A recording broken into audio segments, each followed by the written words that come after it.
Magandang araw sa inyo mga kababi.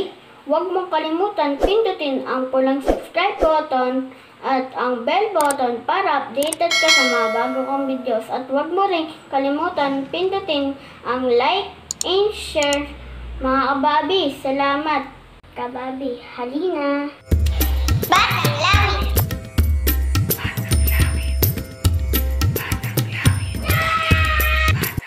Ang batang lawin ay matabalawin sa isip at kalooban.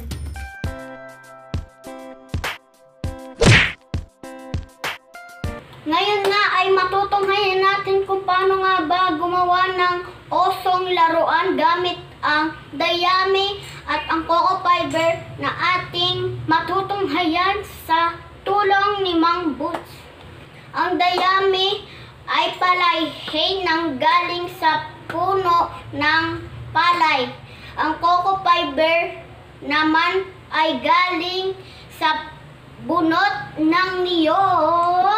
Mga kakailangan: dayami, coco fiber, straw na tali, nylon string, plastic beads, at gunting. Naririto si Mang Boots upang ipakita sa atin ang tamang paggawa sa ating osong laruan. Ang unang hakbang ay kumuha ng dayami ayon sa laki ng gagawin. Unahing buo na paa, makikita natin ang paggamit ng straw na panali upang mabuo ang pares ng paa. Matapos mong gawin ang paa, isunod ang kamay. At para naman makagawa ng tiyan, ay maglagay ng tamang dami ng dayami sa parteng gitna. Kumuha muli ng tamang dami ng dayami para sa paggawa ng ulo. Gupitin ang mga sobrang dayami na nakalitaw sa paligid ng base frame ng teddy bear.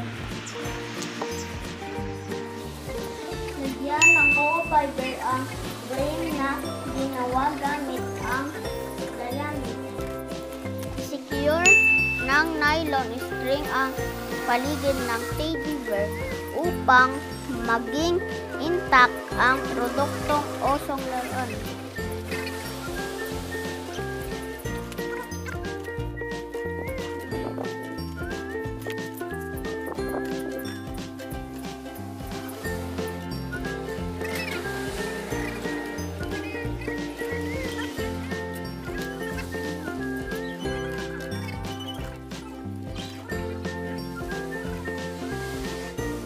Magdagdag ng coco fiber sa tenga at ulo.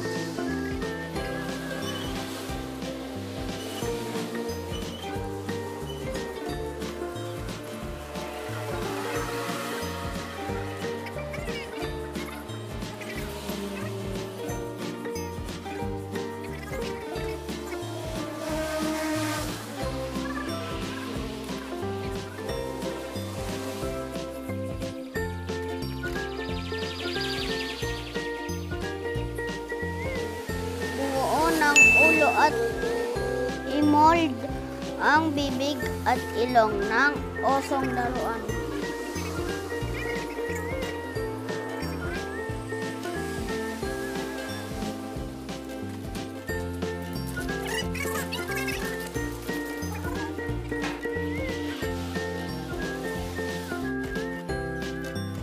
Sunod ang paggawa ng tenga.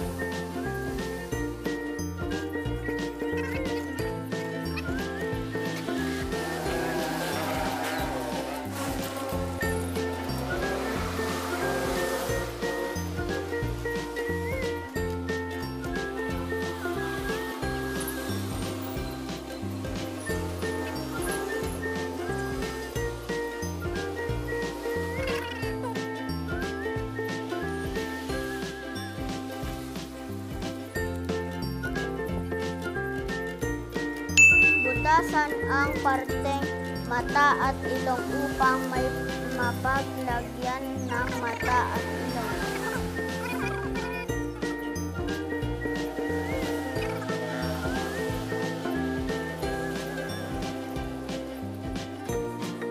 At sa huli, lagyan ito ng mata at ilong.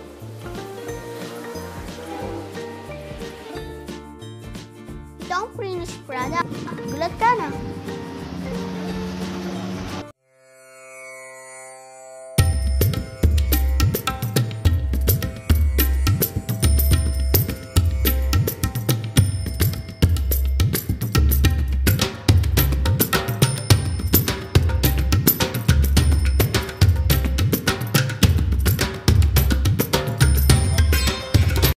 Paalam mga kababilawin, sa susunod ulit.